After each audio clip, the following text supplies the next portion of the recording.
आजिका समय रे ATM card जे केते इंपोर्टेंट आपण मानक ठारू बेहतर केही जानबे नहीं आज्ञा निहाती भाव में आपण मैंने जेकोसी बैंक रे गोटे आपण मैंने अकाउंट टे खोलिए से आपन को रुपे एटीएम कार्ड ही देबे से माने निहाती भाव में 80% केस रे आपण मानक रुपे एटीएम कार्ड ही चिपकई दियंती। तो रुपे एटीएम कार्ड एबे देश सारा राज्य सारा सबुआड़े आज्ञा बहुत मात्रा रे रुपे कार्ड चलुची। तेणुक सरकार एबे गोटे नुआ गाइडलाइन आपण मानक पई बाहर करिसंती केमिति आपण मानक एठारे अधिक टंका खर्च करिबा को पड़िबो आ केते टंका करिबो केमिति एठारो आपण माने बंचिबे से विषय रे मध्ये मु आपण मानक कहिबी। नुआ न्यूज आसीची आपण मानक पई मु आपण मानक समस्त को डिटेल्स बुझाई देबी संपूर्ण टिके आपण माने वीडियो टिकु देखि नेबे ताहाले जेकी आपण माने बुझी पारिबे।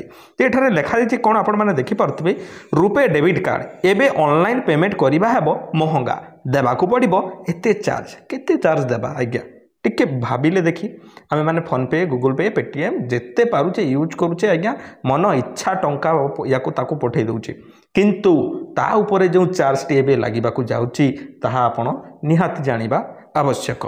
देखंतु वीडियो भल लागिले लाइक टे कर देबे आ हमर चैनल रे एही परि वीडियो गुडा देखिबा पई हम चैनल को सब्सक्राइब कर देबे। ठीक अछि चलंतु देखिबा। भारत में ऑनलाइन कारबार प्रति लोकों आग्रह द्रुत गति रे वृद्धि पाउची विशेषकर यूपीआई एवं रुपे डेबिट कार्ड व्यवहार रे एक विराट वृद्धि देखा मिलूँ। निहाती भाव में आपन को जिते 18 वर्ष हो बैंक वाला आपन को एटीएम कार्ड धरई दियंती क्यों ATM card RuPay card ATM card तुम मैंने सीधा जाकि आपण मैंने कौन करती डायरेक्ट जाकि आपण मैंने फोन पे खोलदेवा पेटीएम खोलदेवा नहेले गूगल पे खोलदेवा कौन हो आपंकर एटीएम कार्ड से लिंक होगा जिते ट्रांजेक्शन हम से कार्ड रू ही ट्रांजेक्शन हेबो। सेथिपाई डिजिटल इंडिया को प्रोत्साहित करने सरकार द्वारा निया पदक्षेप एवं सरकार वर्धित डिजिटल सचेतनता जो आज देशर बहु संख्यक लोक नगदहीन करने को प्राथमिकता देउछंती। आपन को देखंतु केही भी आउ पॉकेट रे पर्स धरिकी बुलू नाहंती केही भी कैश टंका धरिकी बुलू नाहंती जहाँ किछि हैला पान टिके खाइले पुड़िया टिके खाइले दियो करि दियो कौन फोन पे गूगल पे। तो यहीपरि सब जो होउची आज्ञा तार निहाती भाव में आमको ऊपर फरक पड़ुची ए पर्यंत सेमानक माध्यम रे हेउथबा कारोबार ऊपर कोनोसी शुल्क किंबा एमडीआर आदाय करा जाऊ नाही बा करा जाई नाही ए पर्यंत आपण मानको किछि टंकाटा भी देबाकू पड़ू नाही। एमईआरसीआर रो सरल अर्थ हेउची वाणिज्यिक रिहाती हार डिजिटल पेमेंट प्रक्रियाकरण पाई दोकानी माने सेमानकर बैंक गुडी को एही शुल्क दियंती। वर्तमान सरकार एही शुल्क लागू करी नाहंती।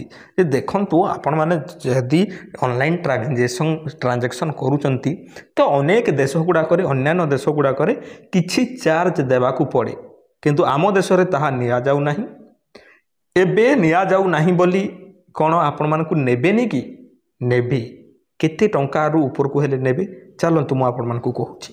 देखंतु एबे सरकार को एहा को पुणी थरे कार्यकारी करबा को योजना चलैचंती आज्ञा किछि गणमाध्यम रिपोर्ट अनुजाई बैंकिंग शिल्प पक्षर सरकार को एक प्रस्ताव मध्य पठा जाइछि। एही प्रस्ताव रे कोन कहा जाइछि आज्ञा जे जेउ दोकानी वार्षिक कारोबार 40 लाख टंका रु अधिक सेमानक उपरे एमडीआर लागू करा जाई पारे। देखंतु आज्ञा आपण माने जदि पान दोकानी टीए किंबा छोट दोकानी टीए किंबा गुपचुप दोकानी टीए ताहले आपण को गोटे एठारे कौन करा जीवो गोटे चार्जेस आपण मान को लगा जीवो केते टंका रे 40 लाख रु ऊर्ध्व आपण माने जदि किछि ट्रांजैक्शन करूथांती ताहले आपण को एठारे चार्ज लागिवो ताहले हमर कोन असुविधा। देखंतु मु आपण मान को कहूची सरकार वर्तमान एही प्रस्ताव विषय रे चिंता करूछंती आशा करा जाउछि जे सरकार एक स्तरीय व्यवस्था मध्य कार्यकारी करि पारंती जहार सरल अर्थ होउछि जे बड़ व्यवसायी उपरे अधिक शुल्क लागू हेबो। जो माने बड़ व्यवसायी फोन पे गूगल पे रे सब ट्रांजैक्शन करूछंती ताहले आपन को चार्जेस लागिबो।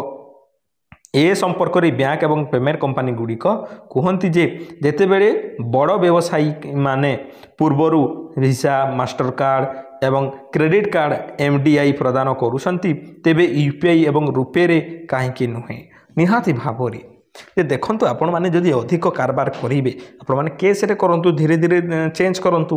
ଏଇ ଯେଉଁ ଚାଲିଛି ଆମ ଭିତରେ ଦ୍ୱନ୍ଦ୍ୱତା ବା ପ୍ରତିଯୋଗିତା ଭଳିଆ ଚାଲିଛି ଆଜ୍ଞା, ଆମ ଦେଶଠାରୁ କେହି ବି ବଢ଼ିପାରିବେନି ଅନଲାଇନ୍ ଟ୍ରାଞ୍ଜାକ୍ସନ୍ରେ। ଫଟାଫଟ ଯାହା କିଣ, ସିଗାରେଟ୍ କିଣ, ଚକୋଲେଟ୍ କିଣ, 2 ଟଙ୍କା 4 ଟଙ୍କା ମାର ଫୋନ୍ ପେ। ଏହିସବୁ ଅସୁବିଧା ପାଇଁ ଆଜ୍ଞା ଦେଖନ୍ତୁ, ଗୋଟେ ଜିନିଷ ଅଧିକା ମାତ୍ରାରେ ଯେଉଁ ଜାଗାରେ ହେଲେ ତାହା ଅସୁବିଧା। ଆପଣମାନେ ଅଧିକ ମାତ୍ରାରେ ପାଣି ପିଇଲେ ବି ଅସୁବିଧା, ଅଧିକ ମାତ୍ରାରେ ଆପଣମାନେ ନିଶ୍ୱାସ ନେଲେ ବି ଅସୁବିଧା। ଯଦି ଅଧିକ ମାତ୍ରାରେ ଆପଣମାନେ ନିଶ୍ୱାସ ନେବେ 2 ଦିନରେ ଫେଫଡ଼ା ଖରାପ ହୋଇଯିବ। ତ ବ୍ୟାଙ୍କ ଗୁଡ଼ିକ ମତରେ ସରକାର ଏହାକୁ 2022ରେ ଉଚ୍ଛେଦ କରିଦେଇଥିଲେ। ସେତେବେଳେ ଏହା ଲକ୍ଷ୍ୟ ଥିଲା ଯେ ଡିଜିଟାଲ ପେମେଣ୍ଟକୁ ପ୍ରୋତ୍ସାହିତ ଦେବା। ନିହାତି ଭାବରେ ଲୋକମାନଙ୍କୁ ଗୋଟେ ନୂଆ ଜିନିଷ ଯେତେବେଳେ ସରକାର ବାହାର କରୁଛନ୍ତି ସେତେବେଳେ ନିହାତି ଭାବରେ ଯେପରି ମାଛ ମାରିଲା ପୂର୍ବରୁ ଆପଣମାନେ ଟିକେ ଚରା ଲଗାଇ ଦିଅନ୍ତି ନା ନାହିଁ, ଚରା ଫିକ ମାଛ ଟାଣ, ଚରା ଫିକ ମାଛ ଟାଣ। ତ ଆପଣମାନେ ଏବେ କ'ଣ କରୁଛନ୍ତି, ଆପଣମାନେ ଚରାକୁ ଖାଉଛନ୍ତି, କିନ୍ତୁ ଆପଣଙ୍କଠୁ କେତେବେଳେ ଯେ ସରକାର ଟାଣିବେ ତାହା ଆପଣମାନେ ମନେ ରଖିଥାନ୍ତୁ। MDR ଅର୍ଥାତ୍ ବ୍ୟବସାୟୀ ରିହାତି ହାର ହେଉଛି ଦୋକାନୀମାନେ ପ୍ରକୃତ ସମୟରେ ଦେୟ ଗ୍ରହଣ କରିବା ପାଇଁ ଆଦାୟ କରୁଥିବା ଶୁଳକ।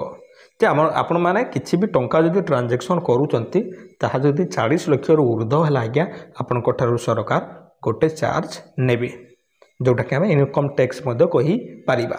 ଯେତେବେଳେ ଜଣେ ଗ୍ରାହକ UPI କିମ୍ବା ଡେବିଟ୍ କାର୍ଡ଼ ମାଧ୍ୟମରେ ପେମେଣ୍ଟ କରନ୍ତି, ତାଙ୍କ ବ୍ୟାଙ୍କ ଏବଂ ପେମେଣ୍ଟ କମ୍ପାନୀ ଗୁଡ଼ିକୁ ଭିତ୍ତିଭୂମି ଖର୍ଚ୍ଚ ବହନ କରିବାକୁ ପଡ଼ିପାରେ।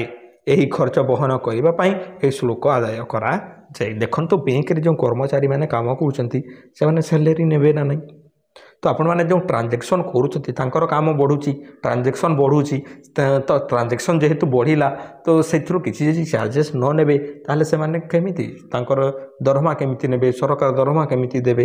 ତ ଏହିସବୁ ଅସୁବିଧା ରହିଛି। ଆପଣମାନେ ଧୀରେ ଧୀରେ ନିହାତି ଭାବରେ ଏଇ ଅନଲାଇନ୍ ପେମେଣ୍ଟ ଟ୍ରାଞ୍ଜାକ୍ସନ୍କୁ ବନ୍ଦ କରନ୍ତୁ। ଅତି ଆବଶ୍ୟକତା ଯଦି ଆପଣଙ୍କ ପାଖରେ ସତରେ, ଧନ୍ୟତଃ ଆପଣମାନେ ବଜାରକୁ ଯାଇଛନ୍ତି, 1000 ଟଙ୍କା ଧରିକି ଯାଇଛନ୍ତି, 1000 ଟଙ୍କା କିଣି ସାରିବା ପରେ ଆପଣଙ୍କୁ 1100 ଟଙ୍କା ଲାଗୁଛି, ତ ସେଇ କେସ୍ରେ ଆପଣମାନେ 1000 ଟଙ୍କା ଦେଇଦେବେ କେସ୍, ଆଉ 100 ଟଙ୍କା ଅନଲାଇନ୍ ଦେଇଦେଲେ ଚଳିବ। କିନ୍ତୁ ଆପଣମାନେ ଘରୁ ଟଙ୍କାଟେ ବି ନ ନେଇକି ଯଦି ଆପଣମାନେ ଖାଲି ମୁଁ ଘରେ ତ ଫୋନ୍ ପେ ମାରିଦେବି, ଫୋନ୍ ପେରେ କରିଦେବି, ମାର୍କେଟିଂ କରିକି ଆଣିବି, ଏହା ଆଜ୍ଞା ଭୁଲ ଧାରଣା। ନିହାତି ଭାବରେ ଯେପରି କହୁଛି ଆପଣଙ୍କୁ ଯେ ଯଦି ଧରନ୍ତୁ ଯଦି ଗୋଟେ ଜିନିଷ ଅଧିକ ମାତ୍ରାରେ ହୁଏ ତାହା ନିହାତି ଭାବରେ କ୍ଷତିକାରକ ହୋଇଥାଏ।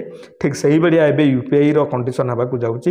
ଆପଣମାନେ ଛୋଟିଆ ଦୋକାନଟେ ଦେଇଛନ୍ତି କିମ୍ବା କ'ଣ କରୁଛନ୍ତି, ଯଦି 40 ଲକ୍ଷରୁ ଅଧିକ ଟ୍ରାଞ୍ଜାକ୍ସନ୍ ହୋଇଗଲା ଆଜ୍ଞା, ତାହେଲେ ଆପଣମାନଙ୍କୁ ଇନକମ୍ ଟ୍ୟାକ୍ସ ଦେବାକୁ ପଡ଼ିବ।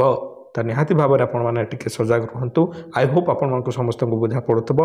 ବୁଝିଗଲେ ଯଦି ବହୁତ ଭଲ କଥା। ପୁଣି ଦେଖାବା ଆଉ ଏକ ସୁନ୍ଦର ଭିଡ଼ିଓରେ, ଏହିପରି ଭିଡ଼ିଓରେ। ତେଣୁକରି ଆପଣମାନେ ଟିକେ ଧୈର୍ଯ୍ୟର ସହିତ ଭିଡ଼ିଓଟିକୁ ଦେଖିଥିବାରୁ ଆପଣମାନଙ୍କୁ ଅଶେଷ ଧନ୍ୟବାଦ। ଆଉ କେଉଁଠାରୁ ଆପଣମାନେ ଭିଡ଼ିଓ ଦେଖୁଛନ୍ତି ମୋତେ କମେଣ୍ଟରେ ଜଣାଇବେ।